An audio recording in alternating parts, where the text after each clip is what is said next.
नमस्कार, मैं हूं समी अहमद और आप देख रहे हैं सत्यहिंदी.com। आज हम चर्चा करेंगे ललन सिंह के बारे में। ललन सिंह के बारे में आपको पता है कि वो मुंगेर के सांसद हैं, केंद्र में मंत्री भी हैं और जेडीयू के पूर्व राष्ट्रीय अध्यक्ष भी हैं। तो ललन सिंह ने हाल में एक बयान दिया मुजफ्फरपुर में कि उन्हें यानी जेडीयू को मुसलमानों का, अल्पसंख्यकों का वोट नहीं मिलता है। उनके इस बयान पर बिहार में एक सियासी जंग छिड़ गई है और विपक्षी नेताओं का मानना है कि दरअसल वो भारतीय जनता पार्टी की भाषा बोल रहे हैं। तो इसकी ज़रूरत क्यों पड़ी और ललन सिंह ने ऐसा बयान क्यों दिया और उनका ये बयान देना किस हद तक सही है, आज हम इसकी चर्चा करेंगे। बिहार में मुसलमानों का वोट लगभग 17% माना जाता है और आम धारणा ये है कि मुसलमानों का वोट वो आरजेडी को जाता है, लेकिन ऐसा नहीं है कि पूरी तरह से आरजेडी को ही वोट मिलता है। अभी जैसे हाल में बेलागंज में उपचुनाव हुआ तो जेडीयू के नेताओं का भी मानना है कि वहाँ मुसलमानों ने उन्हें, उनके उम्मीदवारों को अच्छा वोट दिया, जबकि जनसुराज ने वहाँ मोहम्मद अमजद को अपना उम्मीदवार बनाया था और एक और नेता जो एमआईएम के थे उन्हें भी वहाँ पे वोट मिला, लेकिन उसके बावजूद वहाँ पे जेडीयू के की जो उम्मीदवार थी मनोरमा देवी, उनको मुसलमानों का अच्छा खासा वोट मिला और उसके बाद उनकी जीत भी हुई। लेकिन ललन सिंह ऐसे पहले नेता जेडीयू के नहीं हैं। वो देवेश चंद्र ठाकुर का आपने नाम सुना है, वो सीतामढ़ी से एमपी चुने गए हैं और उन्होंने एक बहुत ही विवादास्पद बयान दिया था। उन्होंने कहा था कि वो मुसलमानों और यादवों का काम नहीं करेंगे क्योंकि उनके अनुसार उन्होंने उनको वोट नहीं दिया था।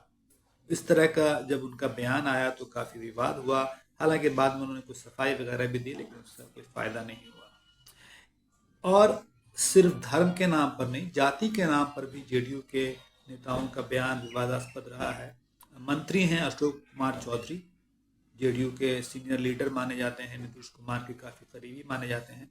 उन्होंने जहानाबाद में एक बयान दे दिया कि भूमियार समुदाय के बारे में कि उनका वोट जेडीयू को नहीं मिला, जिस पर काफ़ी विवाद हुआ था। और जो जेडीयू के भूमिहार नेता थे उन्होंने अशोक चौधरी का काफ़ी विरोध भी किया था। जाहिर है फिर उन्होंने कुछ सफाई वगैरह दी, लेकिन उससे बात बनी नहीं। तो ये अजीब इत्तेफाक है कि जेडीयू के 3 नेता जिनके नेता नीतीश कुमार सेकुलर राजनीति के लिए माने जाते हैं, उन्होंने ऐसे बयान दिए जिससे सांप्रदायिक तौर पर अच्छा संदेश नहीं जाता है। इसके बारे में अशोक चौधरी ने ललन सिंह के बयान के बारे में अपनी सफाई दी कि दरअसल उनके कहने का मतलब ये था कि मुसलमानों का वोट शायद उतना नहीं मिलता जितना कि उनके लिए नीतीश कुमार ने काम किया है। नीतीश कुमार भी अपने काम की चर्चा करते रहते हैं और लोकसभा चुनाव के दौरान भी उन्होंने अपने भाषणों में ये बात कही थी कि मुसलमानों को इधर उधर नहीं देखना चाहिए, अल्पसंख्यक समुदाय के लोगों को, और उन्हें वोट देना चाहिए क्योंकि उन्होंने मुसलमानों के लिए काफ़ी काम किया है। और उसकी वो मिसाल भी देते हैं, जैसे कि कब्रिस्तानों की घेराबंदी के बारे में बताते हैं कि उन्होंने 8,000 कब्रिस्तानों की घेराबंदी कराई, या मदरसा शिक्षकों के बारे में उनका दावा रहता है कि उनके वेतन को बढ़ाया गया। इसी तरह उनका ये भी कहना है कि दंगा फसाद नहीं हुआ उनके काल के दौरान।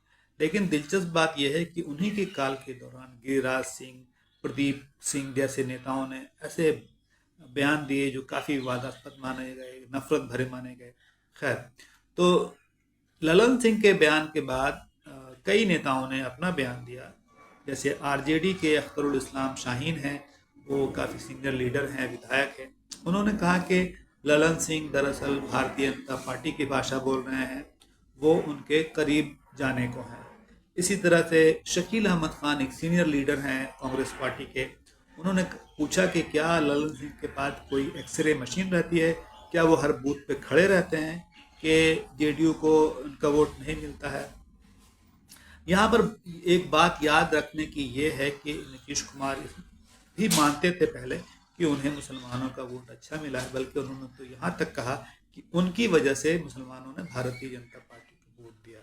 तो ये एक विषय है बहस का कि मुसलमानों का वोट कितना मिलता है, कितना नहीं मिलता है। लेकिन सवाल यह है कि क्या जब जाति और धर्म के नाम पर वोट मांगना सही नहीं है, तो इसकी शिकायत करना सही है, सार्वजनिक तौर पर इसका बयान देना सही है, सार्वजनिक तौर पर ये कहना कि वो उनका काम नहीं करेंगे, ये कहना सही है? अब जमा खान की बात लेते हैं। जमा खान जो है बीएसपी से जेडीयू में आए और उसके बाद नेता बने यहाँ। तो अल्पसंख्यक कल्याण मंत्रालय उनका विभाग उनके पास है। तो उनका कहना है कि जेडीयू को मुसलमानों का वोट मिलता है। एक और नेता का कहना था कि मुसलमानों का वोट मिलता तो है लेकिन शायद उतना नहीं मिलता जितना कि उनके नेता नीतीश कुमार मुसलमानों के लिए काम करते हैं। अब दिलचस्प बात यह है कि एक तरफ अपेक्षा भी रखते हैं कि मुसलमानों का वोट मिले और एक तरफ उन्हें उलाहना भी देते हैं। एक तरफ कहते हैं कि जनता जो है वो मालिक है और मालिक को ही फिर वो कटघरे में भी खड़े करते हैं। सवाल यह है कि देवेश चंद्र ठाकुर हो या ललन सिंह हो, अगर वो ये समझते हैं कि उन्हें किसी इस जाति और इस धर्म के लोगों का काम नहीं करना चाहिए, तो क्या उन्हें इस तरह का अधिकार संविधान ने दिया है? ये बहुत सारे लोग पूछते हैं। अब आते हैं एक दूसरे पहलू पर। विपक्ष के नेता हैं बिहार में तेजस्वी यादव, या कांग्रेस पार्टी है या विपक्ष की और पार्टियां हैं। उनको भी मालूम है कि बहुत से वर्ग है जो उन्हें वोट नहीं देता। तेजस्वी यादव भले कहते रहे कि उनकी party A to Z party है, लेकिन उन्हें मालूम है कि सवर्ण जाति के लोग उन्हें वोट नहीं देते या कम देते हैं। और इसका उदाहरण यह है कि उन्होंने जहां से स्वर्ण उम्मीदवारों को खड़ा किया लोकसभा में, वो भी चुनाव हार गए। इसी तरह से कुर्मी जाति के बारे में कहा जा सकता है कि उसका वोट जो है आरजेडी को नहीं मिलता, लेकिन कभी लालू प्रसाद ने या तेजस्वी यादव ने या किसी और नेता ने विपक्ष के ऐसी बात कभी नहीं कही कि उनको फला फला जाति या फला फला धर्म के लोगों का वोट नहीं मिलता है।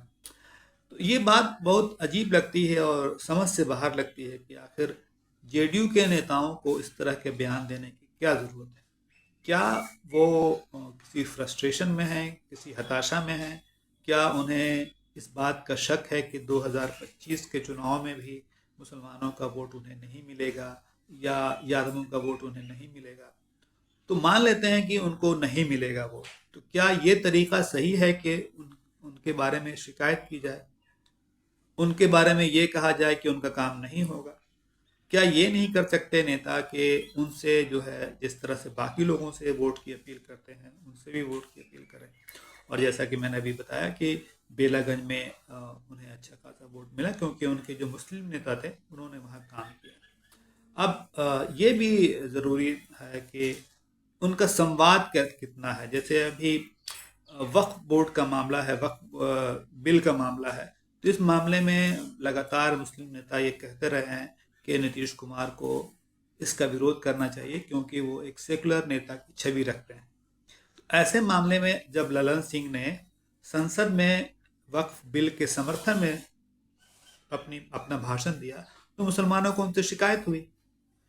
तो दोनों बात देखनी चाहिए कि दरअसल बहुत सारे मुद्दे ऐसे रहते हैं जिसमें कथित तौर पर जेडीयू जो है भाजपा से अलग राय रखता है, लेकिन जब संसद में बात पेश आती है तो वो वही करता है, जदयू के नेता वही काम करते हैं जो भाजपा चाहती है उनसे। तो ललन सिंह को दरअसल जेडीयू के ही कई नेताओं ने ये सवाल किया कि जब आप एक तरफ वक्फ बिल का समर्थन कर रहे हैं तो दूसरी तरफ मुसलमानों से भी शिकायत भी कर रहे हैं। मुसलमानों का काम सिर्फ कब्रिस्तानों की घेराबंदी या मदरसा के शिक्षकों तक सीमित नहीं है, उनके और भी कई मसले हैं, उनके शिक्षा का मामला है। अब उदाहरण के लिए यहाँ पे जो अल्पसंख्यक स्कूल खोले जाने चाहिए वो सिर्फ 2-3 ज़िलों में खोले गए हैं, जबकि तेलंगाना वगैरह और दूसरे जो राज्य हैं वहाँ हर ज़िले में अल्पसंख्यक आवासीय विद्यालय हैं। तो ये बहस अभी चलेगी बिहार में कि ललन सिंह ने जो बयान दिया वो सही है या नहीं है, लेकिन खुद नीतीश कुमार को भी इसके बारे में आके ये बात करनी होगी कि क्या उनके जो नेता कह रहे हैं वो सही कह रहे हैं। नहीं तो बहुत से लोग ये मानेंगे कि ललन सिंह का बयान हो, अशोक चौधरी का बयान हो या देवेश चंद्र ठाकुर का बयान हो, ये दरअसल एक राजनीतिक ओछापन है। आपका बहुत शुक्रिया।